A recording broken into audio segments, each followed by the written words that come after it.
Hoje é uma dessas que precisa ser pregada porque ele fala sobre o aborto e outras coisas que os demais pregadores e homens de Deus não mencionam, e ele não faz nenhum rodeio.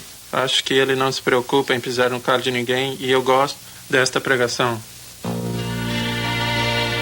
Os colaboradores e amigos do Ministério Jimmy Swaggart convidam você para se unir a eles nesta hora inesquecível de louvor e adoração com o evangelista Jimmy Swaggart. Esse ministério está cumprindo a grande comissão de levar o evangelho a todas as partes do mundo através do trabalho missionário, as cruzadas pelo mundo, construção de igrejas e escolas bíblicas em vários países, programas semanais e diários de televisão, trabalho de ajuda às crianças e impressão e distribuição de literatura. Nossa oração é que através deste programa você possa chegar mais perto de Jesus Cristo. Do coração da América, o evangelista Jimmy Swaggart está falando de Wichita, Kansas. Em sua inspiradora mensagem intitulada O Deus de Nossos Pais Te Escolheu, Jimmy Swaggart fala de escolhas que temos de fazer depois de ouvir a chamada de Deus. Abra a sua Bíblia no livro de Atos dos Apóstolos, pois Jimmy Swaggart tomará como base para a sua mensagem de hoje o capítulo 22, versículos 14 e 15. E ele disse: o Deus dos nossos pais te designou para que conheças sua vontade e vejas aquele justo e ouças a voz da sua boca, porque has de ser sua testemunha para todos os homens do que tens visto e ouvido. Desejo tomar como tema hoje: o Deus de nossos pais te escolheu. A história inteira da Bíblia, a palavra de Deus, é a história de Deus buscando, procurando, ansiando pelo homem. Pense bem nisso por um momento. O homem não busca Deus, Deus busca o homem. Desde o princípio, sempre tem sido assim. Quando o homem caiu, ele não buscou a Deus para remi-lo ou libertá-lo. Deus buscou o homem. Todos vocês sentados neste estádio hoje, todos vocês que assistem pela televisão, salvos pelo sangue de Jesus, não estão salvos porque vocês buscaram a Deus para Ele salvá-los. Vocês foram salvos porque Ele os buscou para poder salvá-los. Esta é a história da redenção. Esta é a palavra de Deus. E nesse dia memorável, há quase 2000 anos atrás, quando Paulo se levantou em Jerusalém e fez essa narrativa àqueles que se opunham totalmente a ele, ele disse como tinha sido perseguidor da igreja, disse como tinha sido inimigo de Jesus Cristo, disse do seu ódio para com tudo que se relacionava com o que seria chamado cristianismo. De fato é uma coisa irônica, mas muitos dos meus ouvintes já foram inimigos do Evangelho de Cristo. Muitos telespectadores foram inimigos do Evangelho de Cristo. Mas milagre dos milagres, hoje você está salvo, hoje você não vive como vivia antes, espiritual e mentalmente falando. Está mudado. Aleluia! Que milagre! Você foi escolhido, e eu quero que você entenda isso hoje, porque é a coisa da mais alta importância, escolhido por Deus. Em nossa pobre mente finita, quando tentamos alcançar a glória do céu, ficamos 1 milhão de vezes aquém do que está lá. E eu não posso entender onipotência, de que é poder infinito. Minha mente não pode alcançar, mas Deus é onipotente. Não posso alcançar nem compreender onisciência, que Ele sabe tudo no passado, presente e futuro. Mas Deus é onisciente. E eu sei a palavra, eu sei como se pronuncia, eu entendo tanto quanto minha mente pode alcançar, mas eu não creio que um ser humano pode entender alguém que conhece tudo. E Deus é onisciente, Ele conhece tudo. Ele não só é onipotente, é onisciente, mas é onipresente. Isto é, está em toda parte. Eu só posso estar no lugar de cada vez, mas Deus está presente em toda parte. Davi disse: se fizer no Seol a minha cama, tu ali estás. Eu quero lhe dizer, você pode tentar excluir Deus do seu pensamento, vocês, educadores, podem tentar riscá-lo dos seus livros pedagógicos e inserir neles a evolução. Você pode tentar tirá-lo da sua mente, senhora. Você pode tentar agir como se ele não existisse, mas Deus está lá, toda parte, e um dia você vai responder a Ele.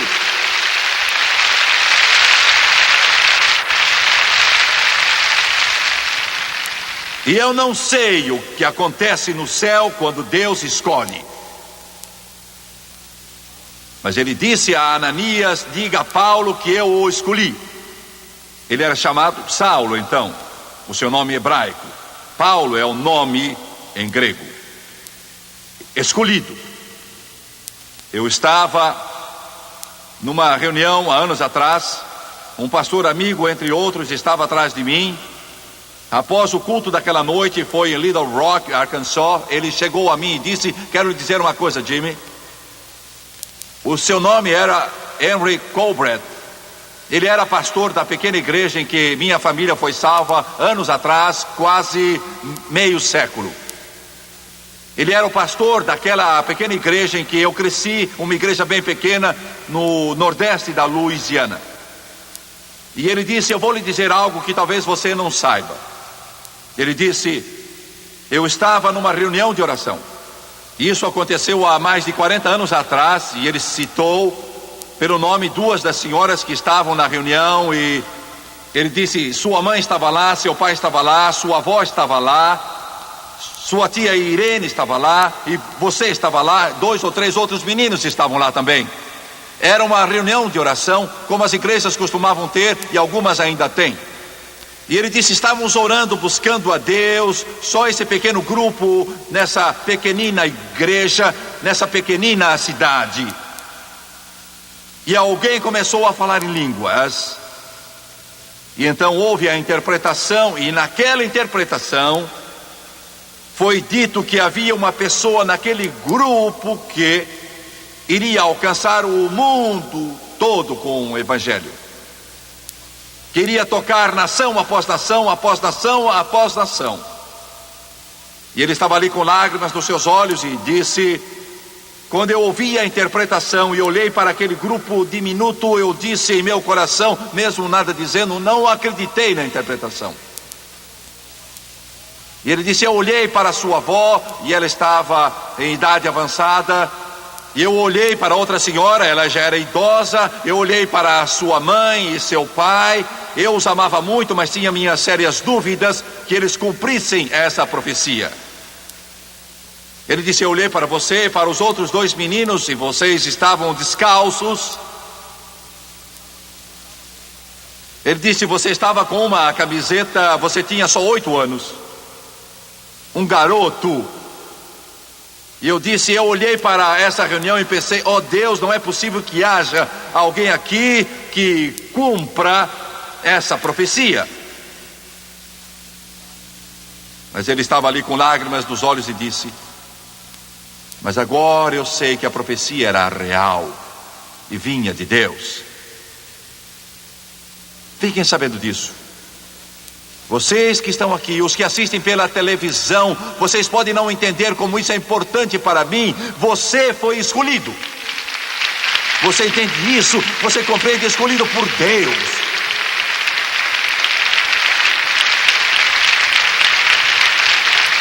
Eu estava em Singapura há algum tempo. Eu parei num templo hindu. Entrei nele, nós tínhamos parado para outra coisa, mas do outro lado da rua estava o templo. E eu entrei, estava aberto ao público e muita gente estava por lá. E eu perguntei se a gente podia entrar e observar o que faziam. Eu entrei e fiquei ali muito tempo. Estava sujo, o chão estava não só sujo, mas imundo. Havia coisas escritas nas paredes e havia alguns galhos e folhas secas e velhas e havia um incenso mal cheiroso que queimava numa mistura que eles tinham colocado nesse lugar. Eu vi criaturas humanas enfiar os dedos dela e espalhar por sua face e murmurar uma coisa qualquer e curvar-se aos 300 milhões de deuses do hinduísmo. E todas as religiões infernais surgiram do hinduísmo. E eu fiquei ali, olhando para o rosto deles, fisionomias vazias. Eles estavam rezando aos antepassados e aos seus ancestrais e orando, pedindo para poderem vir de volta para o mundo numa situação melhor. Fiquei ali de pé e saí daquele templo dizendo: graças a Deus, graças a Deus, graças a Deus. Alguns de vocês que estão assistindo dizem: é tudo a mesma coisa. Todas as religiões são iguais: cristianismo, budismo, shintoísmo, confucionismo, hinduísmo, maometismo, catolicismo, protestantismo, a mesma coisa, mas não é a mesma coisa, não. Glória. Eu vou lhes dizer por que não é a mesma coisa. Todas as outras podem ser iguais, mas o cristianismo não é só uma religião, ele é um relacionamento, e um relacionamento com uma pessoa, e esta pessoa é Jesus Cristo, o Rei dos Reis, o Senhor dos Senhores, o mais formoso entre milhares. Aleluia! Glória a Deus! Se eu me alegro, não é por causa de alguma religião qualquer. Eu não me alegro por alguma forma ou rito, mas eu me alegro porque eu travei conhecimento com o Rei dos Reis, o Senhor dos Senhores, e Ele abriu os seus braços para mim e disse: vinde a mim todos os que estáis cansados e oprimidos, e eu vos aliviarei. Louvado seja o nome de Jesus. Fui escolhido.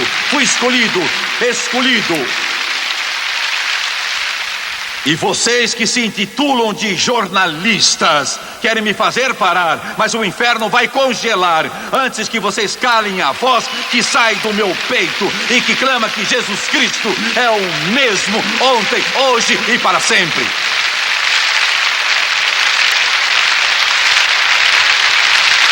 Glória, aleluia, aleluia. Se eu louvasse uma denominação, me envergonharia. Se eu exaltasse as virtudes do meu talento, me envergonharia.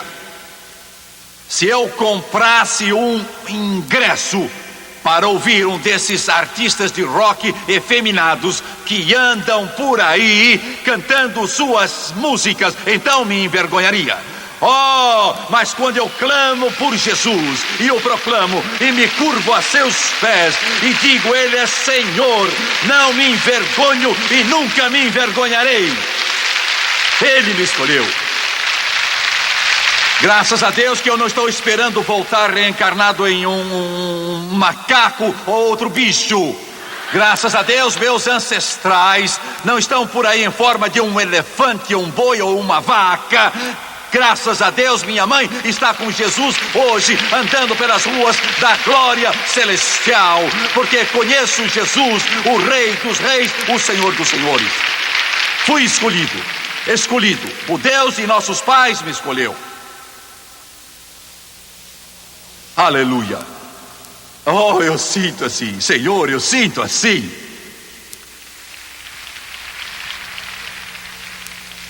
Ananias levantou-se diante daquele grande perseguidor, Saulo, e disse: Deus escolheu você.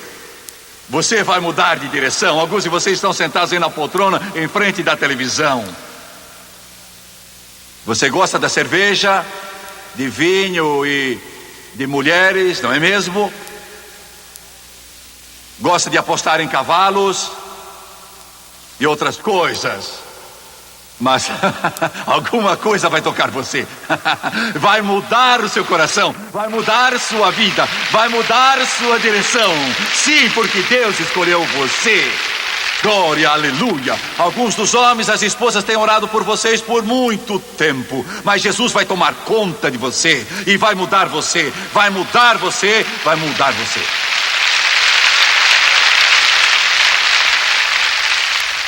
E Ananias disse a Paulo, gosto de chamá-lo Paulo: esta é a razão, Paulo, porque Deus escolheu você. E Deus nos escolhe por uma razão. Sabe, Deus não age por acaso, descuido, acidente ou outra coisa. O céu obedece a uma ordem perfeita. O governo de Deus é perfeito. Ele disse a Paulo, em primeiro lugar, Deus o escolheu para saber sua vontade. Saber sua vontade. E esse é o objetivo que tenho na vida, o de conhecer a vontade de Deus. Um repórter me perguntou há dias quais são os seus planos para o futuro. Eu disse, não tenho nenhum. Nunca tive qualquer plano. Procuro saber a vontade de Deus e a faço. Sou apenas uma voz e o que Ele manda fazer, faço. Eu só quero saber a vontade dele, não a de Jim Swaggart, não os meus desejos, mas a vontade de Deus. E eu quero acrescentar alguma coisa. Deus tem um querer para o mundo e para você, mas Ele vai mais longe ainda. Ele tem uma vontade especial para cada um de vocês, talhada para a sua vida, para você. E eu estou saindo um pouco fora do assunto, eu vou sair um pouquinho dele, mas eu quero dizer isso, por isso é que o aborto é tão terrível. Esta é a razão de 1,5 milhão de crianças serem mortas no ventre da mãe todo ano, o que é uma abominação, porque Deus, no momento da concepção da criança, Ele muitas vezes a escolhe mesmo antes da concepção. Ele conhece a criança. Ele disse de Jeremias, antes que te formasse no ventre da tua mãe, eu te conheci. Glória a Deus. Ele disse a Isabel, esta coisa santa que está no teu ventre. Poderia ser a vontade de Deus que uma dessas crianças viesse a ser um outro Billy Graham, talvez outro Moody, ou outro apóstolo Paulo. Mas é possível que você me diga, espere um pouco, Jimmy Swaggart, a maior parte dessa gente era pobre, miserável e inculta, sem nenhuma instrução. Ah, mas se você pensa assim, então é um tolo, porque Deus pode tomar aquilo que não é nada e fazer disso uma coisa gloriosa e maravilhosa. Aleluia, aleluia. Naqueles milhões de crianças negras mortas, a vontade de Deus poderia ter sido um outro George Washington Carver, que pegasse um amendoim e fizesse 10.000 coisas com eles. Sim, a vontade de Deus. Meu jovem, se você puder achar a vontade de Deus para a sua vida, você achou o segredo de tudo aquilo que é bom, nobre e grande. Você encontrou a resposta, a fonte, o segredo da realização e desenvolvimento, a vontade de Deus. A minha esposa e eu, há aproximadamente 17 anos atrás agora, estávamos pregando numa pequena igreja. Estávamos já viajando por mais de 10 anos, de igreja a igreja. A obra de evangelização é difícil. Eu sou evangelista. Deus me chamou para ser evangelista. Há diversos ministérios da igreja: apóstolos, profetas, evangelistas, pastores, mestres. Eu sou evangelista. Viajando de hotel para outro sem parar, e eles não eram os melhores, os mais finos, nem os mais limpos do mundo. Francis precisava comprar algum desinfetante para limpar as acomodações. Donna esteve em 32 escolas. E eu me sentia envergonhado, podem crer. Ficava envergonhado do povo saber que íamos arrastando nosso filho por todo esse país, mudando de escolas assim. Nossa organização agora emprega mais de 750 pessoas e eu fico admirado. Elas mudam para Baton Rouge a fim de trabalhar no nosso ministério, e elas precisam mudar de escola só uma vez, mas acham que isso é terrível, e nós mudávamos todos os meses. Eu já estava exausto e apareceu uma igreja, e eu fui perguntar a Deus se podia aceitá-la. Uma igrejinha lá no Alabama. O escritório do pastor não era muito maior do que este piano aqui. E eu me deitei no chão, fiquei debruçado no chão, fiquei estendido ali, fiquei chorando e soluçando. Por 1h30, 2 horas, eu disse: Deus, como eu estava cansado de todas estas baratas nos hotéis, e cansado de viver com aquelas malas, andando como um cigano pelo país, e já não aguentava mais. Alguém disse: pensei que vocês evangelistas tinham tudo do melhor, mas a primeira vez que entrei num hotel decente, pensei que estava no céu.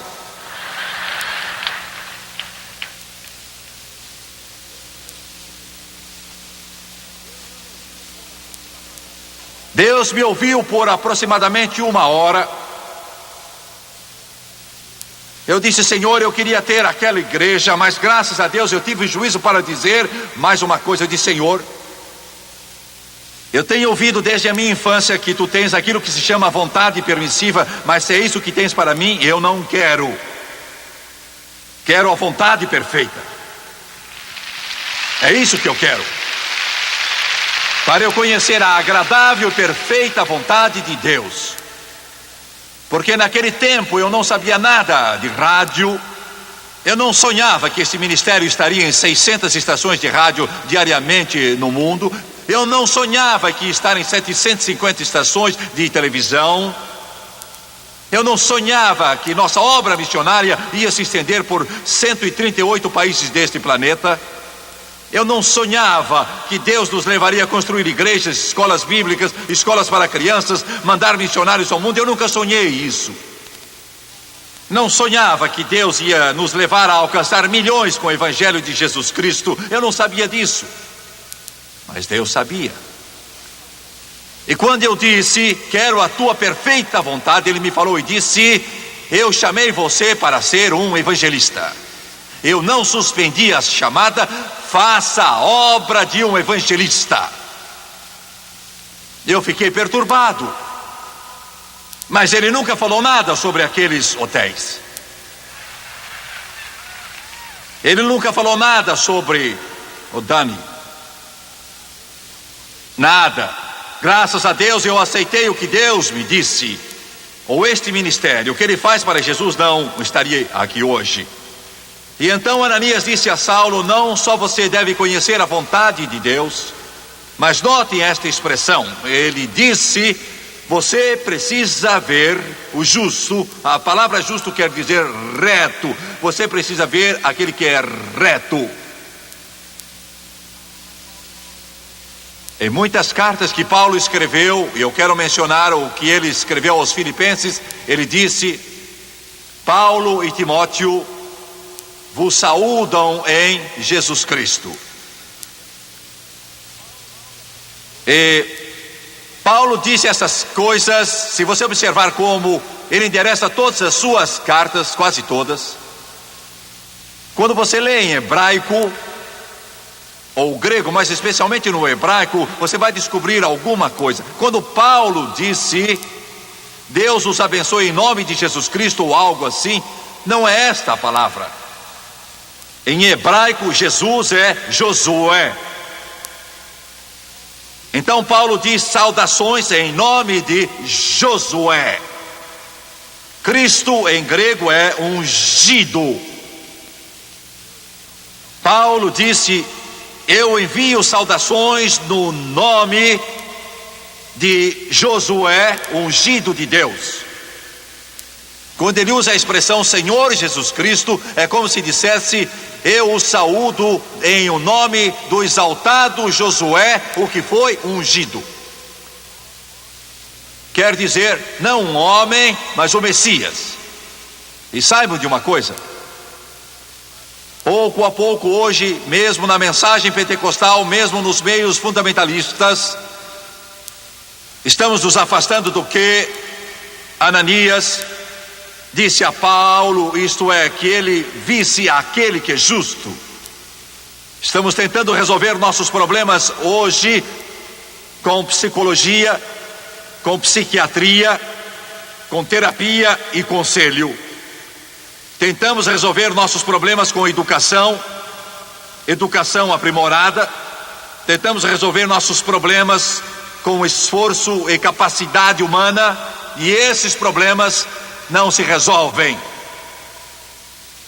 Quero me demorar aqui porque estas coisas, por mais elevadas que sejam, não vão mudar você.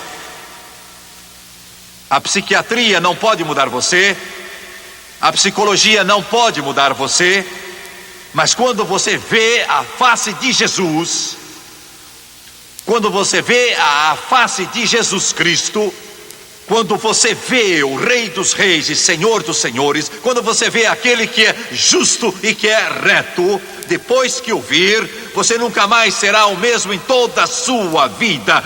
A resposta não é religião, não é educação, não é psicologia, não é aconselhamento, não é filosofia, não é psiquiatria. A resposta é ver Jesus, ver Jesus, ver Jesus, ver Jesus. Aleluia. Oh, Deus, ajuda as nossas igrejas a apresentar Jesus. Ajuda-nos em nossa pregação a apresentar Jesus. Ajuda-nos em nosso testemunho a apresentar Jesus. Ajuda-nos em nossos cânticos a cantar de Jesus. Ajuda-nos em nossa oração a apresentar Jesus. Ajuda-nos em nossa vida a ver Jesus. A ver Jesus, a ver Jesus. Tenho um amigo meu que está com o Senhor.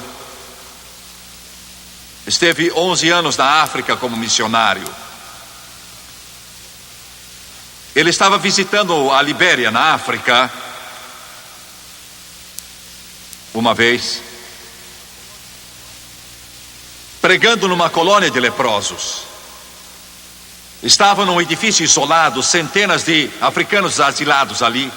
Ele disse que o cheiro era tão horrível que ele tinha de ir para a janela e abrir para respirar um pouco de ar puro por causa dos leprosos, das feridas que estavam drenando dos seus corpos. E ele disse que um jovem pastor que tinha o nome de John Bog estava interpretando para ele. E ele reparou numa jovem africana que estava louvando e bendizendo ao Senhor, e ele pensou que fosse transpiração, mas na verdade aquilo era uma drenagem que estava saindo daquelas manchas todas, das feridas que tinha. Era uma cena triste. Ele disse, mas Deus operou, falou através de toda aquela miséria, escuridão, e tocou aquela multidão de gente, e ele disse, eles começaram a vir à frente aceitando a Jesus, e começaram a orar, e pedir perdão, e a cantar louvores a Deus. E aí o intérprete dele, de repente, começou a ter um acesso de alegria. Havia lá uma velha feiticeira. que tinha o aspecto mais horrível que ele já tinha visto em toda a sua vida. Ela tinha sido tomada por demônios, só Deus sabe por quanto tempo. Ela estava com mais de 70 anos, seus dentes eram só uns cacos. Já tinha comido carne humana muitas vezes em sua vida, ela era canibal. Ela estava envolvida com feitiçaria, macumba, envolvida em todos aqueles terríveis sacrifícios humanos. Ele disse que a viu claramente por causa do aspecto medonho e horripilante dessa mulher, ali na Libéria, na África Ocidental, naquela noite. E ele disse: rompendo os poderes das trevas, a palavra de Deus penetrou bem fundo no seu coração, fez recuar as ondas do inferno, expulsou os espíritos maus, trocou as trevas pela luz. E ele disse, aquele intérprete ficou ali gritando, e então disse: irmão Trotter, você está ouvindo? É que aquela velha feiticeira estava lá, ajoelhada e dizendo: Jesus, eu te amo. Jesus, tu me limpaste com teu precioso sangue, tu me purificaste. E um inglês perfeito, ela estava dizendo: eu te amo de todo o meu coração. Tu me lavaste, tu me salvaste, tu me libertaste das cadeias do inferno. Obrigada, porque teu sangue limpou toda mancha. Ele disse: irmão Trotter, escute só. Ele disse: eu ouço, estou emocionado. Ele disse: mas você não entende. E aí ele começou a gritar como louco. Ele disse: por que você diz que eu não entendo? Ele disse: veja aquela feiticeira. Ele disse: eu vejo.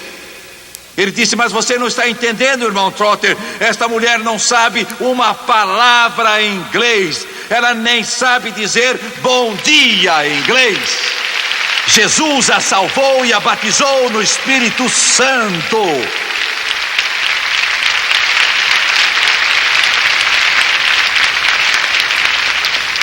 O irmão Trotter disse que olhou para ela, e aquele exemplo horrendo de uma vida de libertinagem e sujeira do inferno, de um apetite canibalístico horrendo e demoníaco.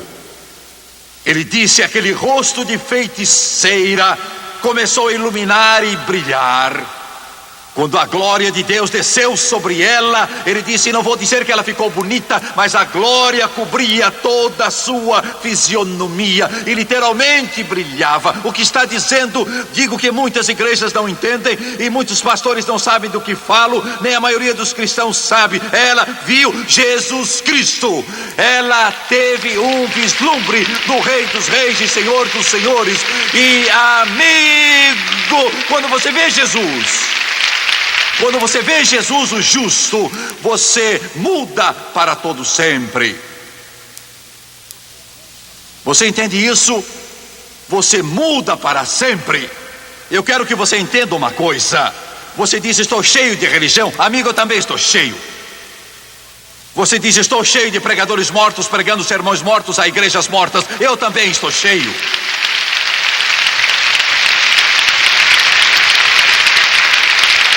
Você diz: eu já não aguento mais toda essa monotonia. Pastor, eu vou à igreja, eu me assento lá e adormeço, desejando que eu pudesse sair e tomar um copo de cerveja. Eu sei do que você está falando, amigo, mas eu quero lhe dizer: se você puder esquecer a religião, se você puder esquecer esses pregadores mortos que pregam sermões mortos a igrejas mortas, se puder fazer isso, eu posso apresentá-lo ao Rei dos Reis, Senhor dos Senhores, para que você veja Jesus.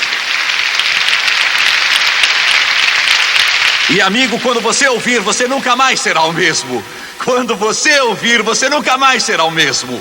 Uma vez que você o veja, todas essas bebidas que antes eram tão atraentes não serão mais atrativo. Quando você vir Jesus, os jogos de carta não atrairão mais, Hollywood não atrairá mais quando você vir Jesus. Para que você veja aquele justo. Agora fique aí em frente da sua televisão por um minuto. Eu ainda não disse tudo.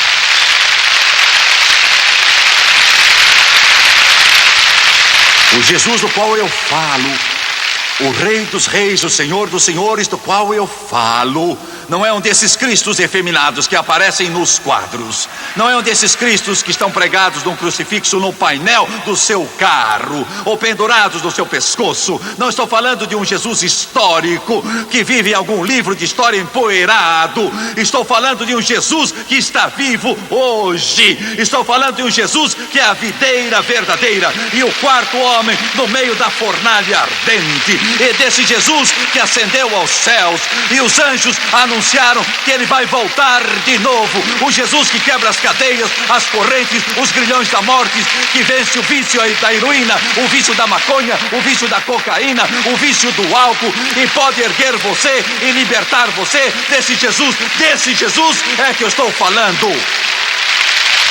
Glória, glória, glória.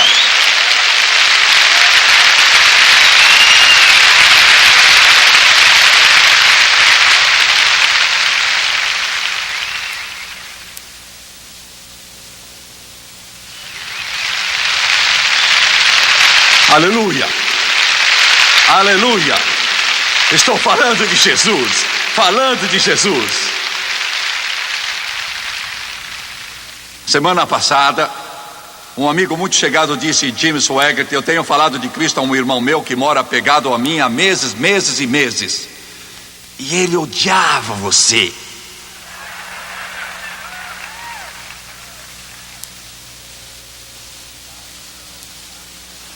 Alguns de vocês ligaram e estão com os óculos caídos do nariz,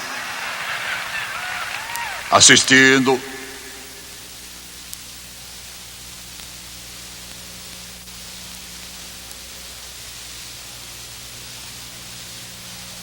Ele disse, ele xingava você, ligava somente para xingar você. Eu gosto desse tipo.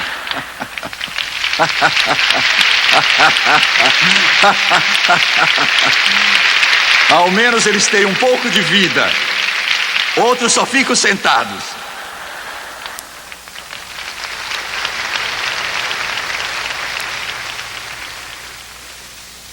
Eu falava de Cristo a ele e ele dizia: não quero saber disso, não quero ter nada a ver com isso.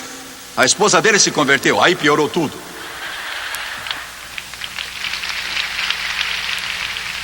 Você procura viver numa casa em que você está cantando o que é que a baiana tem? E ela anda por lá cantando: estou alegre, alegre, muito alegre, estou alegre. Glória. Oh, ele ficou zangado. Ficou zangado mesmo. Há 2 semanas, ela disse, o programa estava no ar, e ela ouviu um barulho lá embaixo, parecia que um saco de batatas tinha caído. Bum, bum. Assim mesmo. E ela chegou até o alto da escada e olhou para baixo, e ele tinha caído de joelhos, bum, bem ali em frente da televisão, e estava dizendo: oh Deus, eu venho a ti em nome de Jesus, perdoa os meus pecados, e como eu tenho vivido, as coisas que eu tenho feito, eu te confesso com a boca, e creio em meu coração, que tu ressuscitaste dos mortos, eu te aceito como Salvador. Lágrimas rolando na sua face, ele escolheu você, o Deus dos nossos pais escolheu você. Aleluia. Oh Senhor, preciso terminar. Que horas são agora? Oh, já está na hora de eu ir terminando este sermão.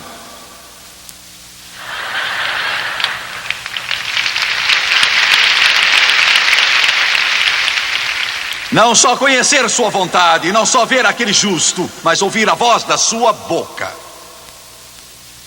Em Hebreus 1:1, lemos o seguinte: havendo Deus antigamente falado muitas vezes e de muitas maneiras aos pais através dos profetas, a nós falou-nos nos últimos dias através do Filho, a quem constituiu o herdeiro de todas as coisas, por quem também fez o mundo, para ouvir a voz da sua boca, falada por seu Filho. Há dias eu estive com Gary Jackson. Muitos de vocês não o conhecem, mas ele realizou algumas das maiores cruzadas neste país há 35 anos atrás. E Deus disse que ele fosse para Nova Orleans, e ele ouviu a voz da sua boca. E naquela cidade, Deus lhe deu grandiosas reuniões. Minha família foi abençoada por essa cruzada. Tudo o que fazemos, Deus nos mandou fazer. Eu ouvi a voz da sua boca. E encurtando, ele disse: para que conheças a sua vontade e vejas aquele justo e ouças a voz da sua boca para ser testemunha. Atos 1:8, mas recebereis o poder do Espírito Santo que há de vir sobre vós e ser-me-eis testemunhas.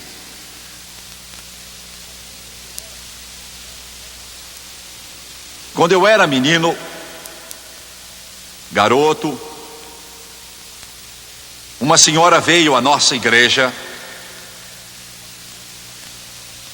Foi durante a guerra, 1943. Ela falou sobre o Japão. Ela tinha sido missionária no Japão. Eu tive vontade de ir para o Japão. Eu tinha 8 anos.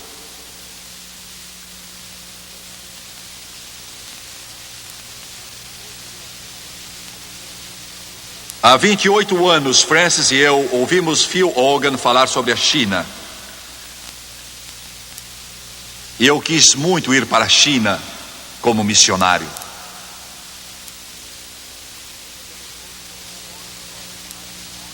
Quando adolescente, eu ouvi Morris Plotz falar sobre a África. E eu quis tanto ir para a África, mas não sabia o que fazer.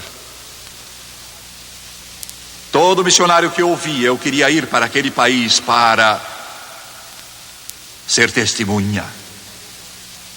Um senhor me escreveu há dias: Deus não chamou você para salvar o mundo, ele disse. Eu respondi a ele: meu amigo, chamou sim.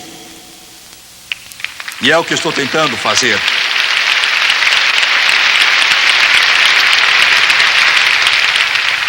Hoje aqui, ele escolheu você. A escolha é sua.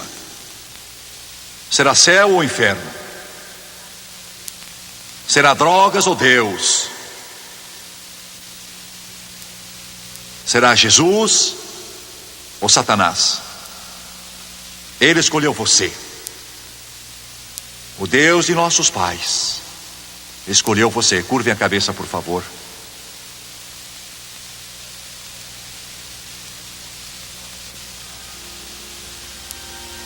Pai Celestial, eu anunciei a tua palavra e agora te peço, no santo nome de Jesus, que teu Espírito venha tomar aquilo que eu falei de maneira tão hesitante. Oh Deus, agora te peço que com tua ajuda e tua graça, uma grande convicção do Espírito Santo toque todas as pessoas aqui. Tu as escolheste, Senhor. Tu as escolheste. Queiram curvar a cabeça e fechar os olhos. E eu fiz o melhor que eu pude. Eu não conheço seu coração, sua vida, suas ambições, seus problemas, mas Deus conhece tudo. E peço que hoje você me ouça. E os telespectadores me ouçam. Porque Deus os escolheu. Ele escolheu, amigo, para ser mais que um bêbado, um viciado qualquer. Escolheu você, jovem, para mais do que uma vida de dissipação, rejeição e rebelião. Escolheu você para grandes coisas. Quantos desse ginásio querem dizer: Jimmy Swaggart, não estou vivendo certo, não estou no caminho certo, não estou fazendo o que Deus quer, tenho problemas em meu coração e preciso ajuda. Você quer orar por mim? Ore por mim. Vou pedir que todos fiquem de pé, por favor.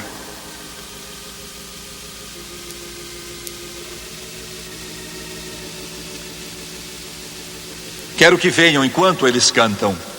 Just as I am, without one plea, but that thy blood was shed for me, and that thou bidst me come to thee, O Lamb of God, I come,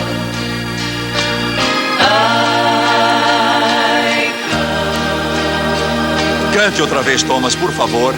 just as I am, and waiting not to rid my soul of one dark bond to thee, whose blood can cleanse each spot, O Lamb of God, I come, I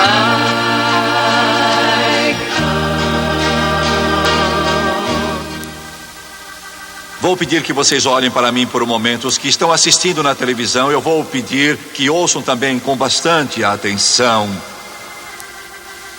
Hoje, ao procurar dirigir-lhes estas palavras, meu coração se alegra, porque eu sei o que Deus tem para você, se você entregar sua vida a Ele. Sei o que Ele fará por você. Eu sei o que Ele pode e o que Ele vai fazer. Procurei apresentá-lo, o Redentor. Quero que você o veja espiritualmente falando. Jesus, seu Salvador, seu Redentor. Ele o escolheu. Você não está aqui por acaso, está aqui com um propósito. Ouça-me. Deus escolheu você não para o inferno das drogas ou do álcool ou de um tormento mental. Ele escolheu você para as coisas mais elevadas. Hoje pode ser o grande dia da sua vida. O Deus de nossos pais escolheu você. Eu apresentei você a Ele, e por sua misericórdia vou guiar você ao trono da graça. Eu quero que você o aceite no coração. Ouvir falar dele não basta. Sentir sua presença é maravilhoso, mas não basta. Convide-o a entrar em seu coração para todo sempre.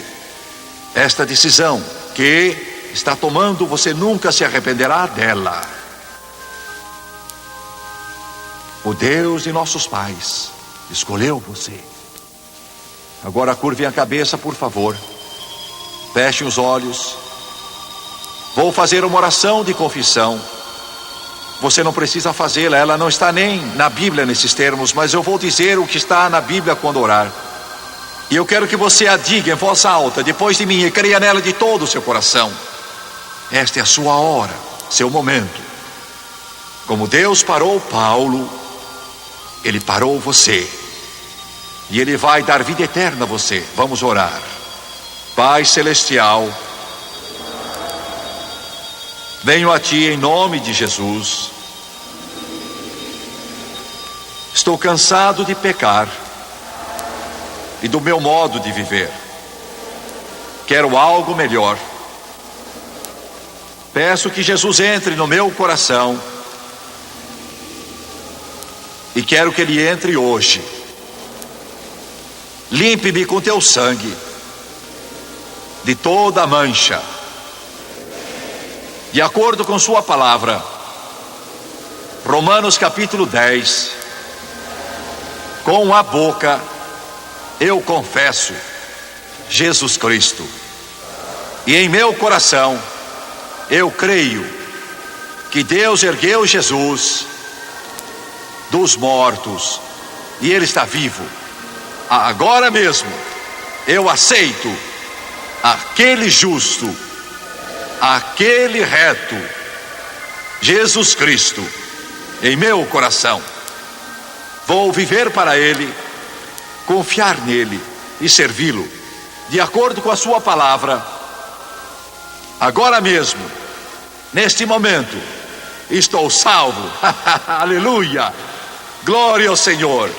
Glória ao Senhor! Glória ao Senhor! Glória ao Senhor!